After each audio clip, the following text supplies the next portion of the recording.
Sarfaraz Khan spin के player हैं, वो फास्ट बॉलिंग नहीं खेल सकते हैं। सरफराज खान जो है उनको स्विंग और बाउंस में काफी प्रॉब्लम होगा। सरफराज खान जो है वो ओवरसीज में जाकर के बल्लेबाजी नहीं कर सकते, इस वजह से सरफराज खान का सिलेक्शन इंग्लैंड में नहीं हुआ।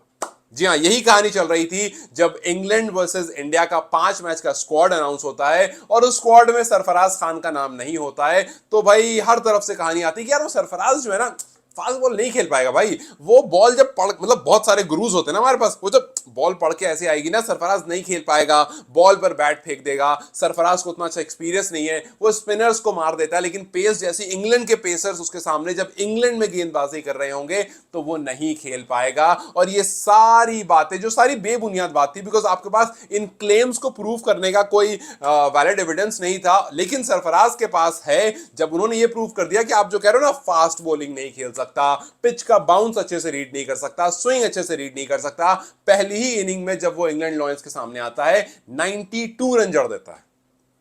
अब आप बताओ कि जिस सरफराज को लेकर के ये कहानी बनी, वो सरफराज जब ऑस्ट्रेलिया जाता है इंटर स्क्वाड में वहां भी हाफ सेंचुरी लगाता है, जब साउथ अफ्रीका जाता है वहां पर ही प्रैक्टिस मैच खेल रहा होता है वहां भी शतक लगाता है, और जब आप उसको यहां इंग्लैंड लॉयंस के खिलाफ इंडिया ए के साथ खेलने का मौका देते हो तो यहां भी वो 92 रन की पारी खेलता है। ये सारे वो नेशन है जहां पर फास्ट बॉलिंग अच्छी होती है, जहां पर फास्ट बॉलर्स को असिस्टेंट मिलती है बिकॉज ग्रीन टॉप होता है, लेकिन वहां पर सरफराज तो नहीं खेल पाता है ना, वहां पर सरफराज के बैट से रन नहीं आते हैं ना, वहां पर सरफराज वो स्विंग होती हुई बॉल जो ऐसे घूमकर ऐसे आती है वो नहीं खेल पाता। और न जाने क्या क्या किस किस तरह की लोग बात कर रहे थे जब सरफराज का सिलेक्शन नहीं हुआ था, कन्विंस करने के लिए खुद को और अदर इंडियन क्रिकेट फैंस को कि नहीं यार सरफराज का सिलेक्शन ना होना बिल्कुल दुरुस्त है। लेकिन सरफराज के इस 92 ने एक टाइट स्लैप मारा है उन सब पर और उन सब मैनेजमेंट पर, सिलेक्टर्स पर, जिन्होंने कहा कि सरफराज ओवरसीज जाकर नहीं खेल सकता। आज देखो सरफराज इंग्लैंड लॉयंस के खिलाफ इंग्लैंड में ही जाकर के रन बना रहा है। एक वेल डिजर्व सेंचुरी उसने जरूर मिस कर दी,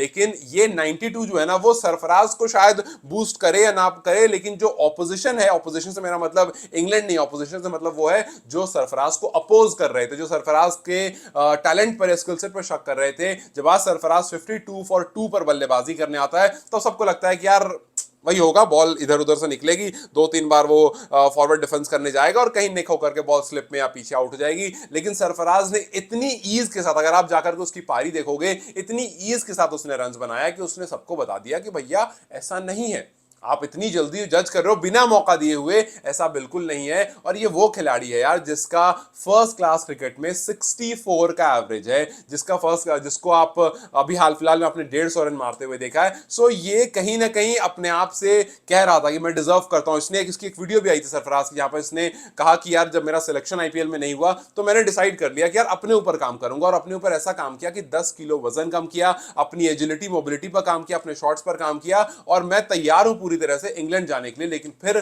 फटाक से उसके सामने स्क्वाड आता है, वहां उसका नाम नहीं होता है।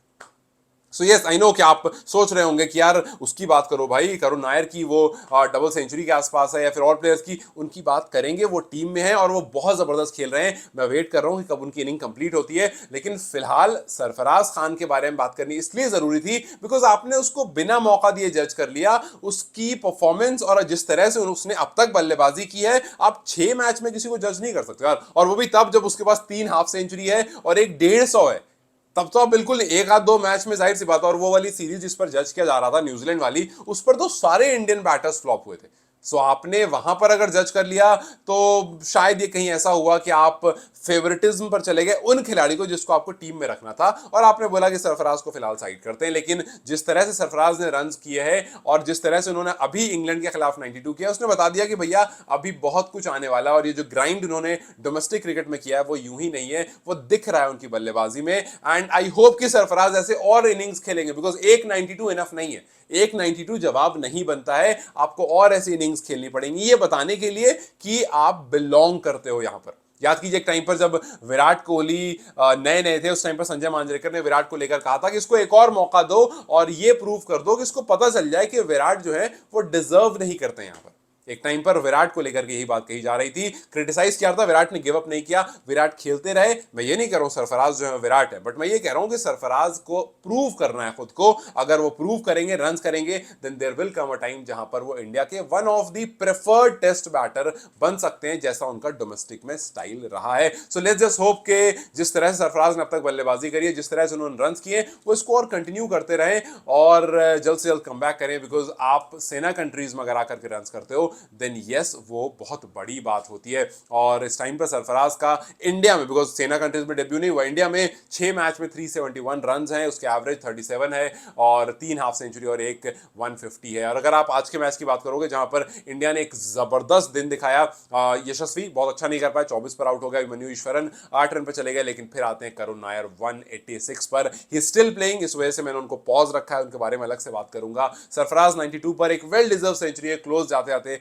आउट हो जाते हैं। ध्रुव जुरेल 82 पर काफी अच्छी बल्लेबाजी कर रहे हैं। इस टाइम पर इंडिया की 3 विकेट डाउन है, 409 स्कोर बोर्ड पर ऑलरेडी लग चुका है। सो काफी अच्छी स्टार्ट इंडिया के लिए, उन प्लेयर्स के लिए जो टीम में है, और उनकी तैयारी के लिए काफी अच्छा। बिकॉज जैसे ही 5 मैच की टेस्ट सीरीज शुरू होगी, देन वी होप कि वहां पर हमें कुछ बहुत बेहतरीन देखने को मिलेगा। बट यस, सरफराज धोखा नहीं देगा, उसने एक बार फिर से प्रूव कर दिया। खराब होगा लगता है क्या सरफराज को मौका मिलना चाहिए था, या इस तरह की और पारियां भी आनी बाकी है, प्रूव करना भी उसको बाकी है। जब प्रूव कर देगा तो हो सकता है अगले सीरीज में उसको मौका मिल जाए। आपको क्या लगता है सरफराज इन टेस्ट क्रिकेट फॉर इंडिया? आपकी क्या राय है, मुझे कमेंट सेक्शन में जरूर बताएं। Till then you guys take care, I will see you very soon.